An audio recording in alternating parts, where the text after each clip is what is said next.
ನಮಸ್ತೆ ಫ್ರೆಂಡ್ಸ್, ಲತಾ ಅಡುಗೆ ಚಾನಲ್ಗೆ ನಿಮಗೆಲ್ಲರಿಗೂ ಸ್ವಾಗತ. ನಾನಿವತ್ತು ಬೀಟ್ರೋಟ್ ಪಲ್ಯನ ಮಾಡಿದ್ದೀನಿ. ಇದನ್ನು ಮಾಡೋದು ಹೇಗೆ ಅಂತ ಹೇಳಿ ನೋಡ್ಕೊಂಬರೋಣ.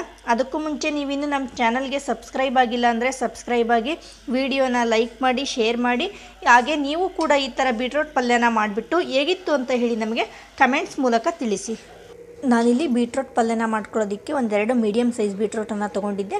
ಬೀಟ್ರೋಟನ್ನು ನಾನು ಈ ರೀತಿ ಸಣ್ಣದಾಗಿ ಕಟ್ ಮಾಡ್ಕೊಂಡಿದ್ದೀನಿ. ಬೀಟ್ರೋಟನ್ನು ದಪ್ಪ ಕಟ್ ಮಾಡ್ಕೊಳ್ಳೋದಕ್ಕೆ ಹೋಗಬೇಡಿ, ಈ ರೀತಿ ಸಣ್ಣದಾಗಿ ಕಟ್ ಮಾಡ್ಕೊಳ್ಳಿ.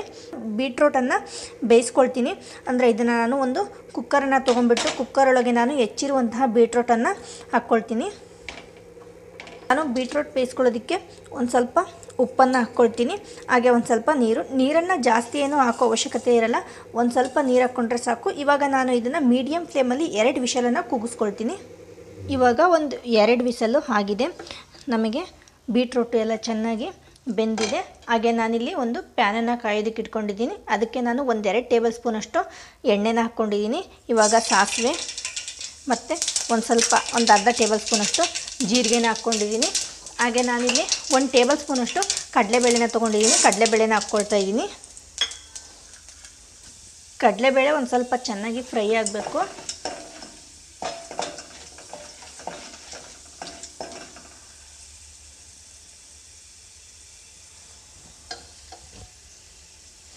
ಇವಾಗ ಕಡಲೆಬೇಳೆ ಫ್ರೈ ಆಗಿದೆ. ಅದಕ್ಕೆ ನಾನು 1-2 ಎಸಲಷ್ಟು ಕರಿಬೇವು. ಇದು ಖಾರನ ಜಾಸ್ತಿ ಹಿಡಿಯೋದಿಲ್ಲ, ಹಾಗಾಗಿ ನಾನು 1-2 ಹಸಿಮೆಣಸಿನ್ಕಾಯಿ ತೊಗೊಂಡಿದ್ದೆ, ಹಸಿಮೆಣಸಿನ್ಕಾಯಿ. ಹಾಗೆ ಒಂದು ಈರುಳ್ಳಿನ ಹೆಚ್ಚಿಬಿಟ್ಟು ಇಟ್ಕೊಂಡಿದ್ದೆ, ಈರುಳ್ಳಿನ ಹಾಕ್ಕೊಳ್ತಾ ಇದ್ದೀನಿ.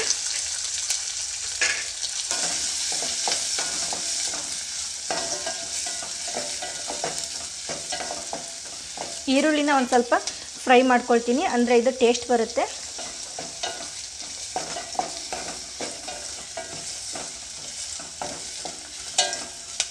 ಇವಾಗ ಈರುಳ್ಳಿ ಫ್ರೈ ಆಗಿದೆ.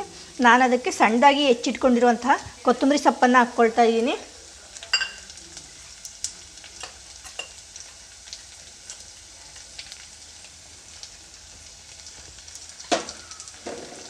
ಹಾಗೆ ಒಂದು 1/4 ಟೇಬಲ್ ಸ್ಪೂನಷ್ಟು ಅರಶಿನ ಪುಡಿನ ಹಾಕ್ಕೊಳ್ತಾ ಇದ್ದೀನಿ. ನಾನಿಲ್ಲಿ ಸಾಂಬಾರು ಪುಡಿ ಬಳಸ್ತಾ ಇಲ್ಲ, ಅರಶಿನ ಪುಡಿ ಹಾಕ್ಕೊಳ್ತಾ ಇದ್ದೀನಿ. ಹಾಗೆ ನಾವು ಬೀಟ್ರೋಟನ್ನ ಬೇಯಿಸುವಾಗ ಉಪ್ಪನ್ನು ಹಾಕ್ಕೊಂಡಿದ್ವಿ, ಅದಕ್ಕೆ ಉಪ್ಪನ್ನು ನೋಡಿಬಿಟ್ಟು ಹಾಕ್ಕೊಳ್ಳಿ. ನಾನಿಲ್ಲಿ ಒಂದು ಸ್ವಲ್ಪ ಉಪ್ಪನ್ನು ಹಾಕ್ಕೊಳ್ತಾ ಇದ್ದೀನಿ.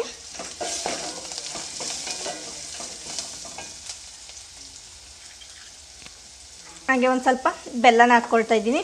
ನೀವು ಬೆಲ್ಲ ಇಲ್ಲ ಸಕ್ಕರೆ ಯಾವುದನ್ನಾದ್ರೂ ಯೂಸ್ ಮಾಡ್ಕೊಳ್ಳಿ.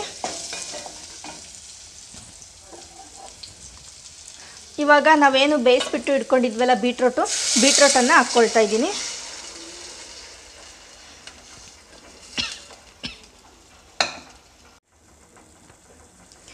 ಉಪ್ಪನ್ನು ಇವಾಗ ಚೆಕ್ ಮಾಡ್ಕೊಳ್ಳಿ. ಕಡಿಮೆ ಆಗಿತ್ತು ಅಂದರೆ ಮತ್ತೆ ಒಂದು ಸ್ವಲ್ಪ ಉಪ್ಪನ್ನು ಹಾಕ್ಕೊಳ್ಳಿ.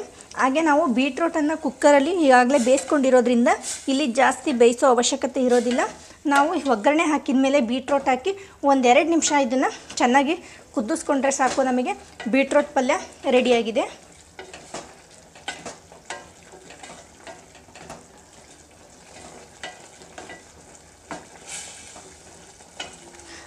ಬೀಟ್ರೋಟ್ ಪಲ್ಯ ಚಪಾತಿಗೆ ಒಳ್ಳೆ ಕಾಂಬಿನೇಷನ್ ಆಗುತ್ತೆ, ಮತ್ತು ಬೀಟ್ರೋಟ್ ತಿನ್ನೋದ್ರಿಂದ ರಕ್ತನೂ ಕೂಡ ಜಾಸ್ತಿ ಆಗುತ್ತೆ.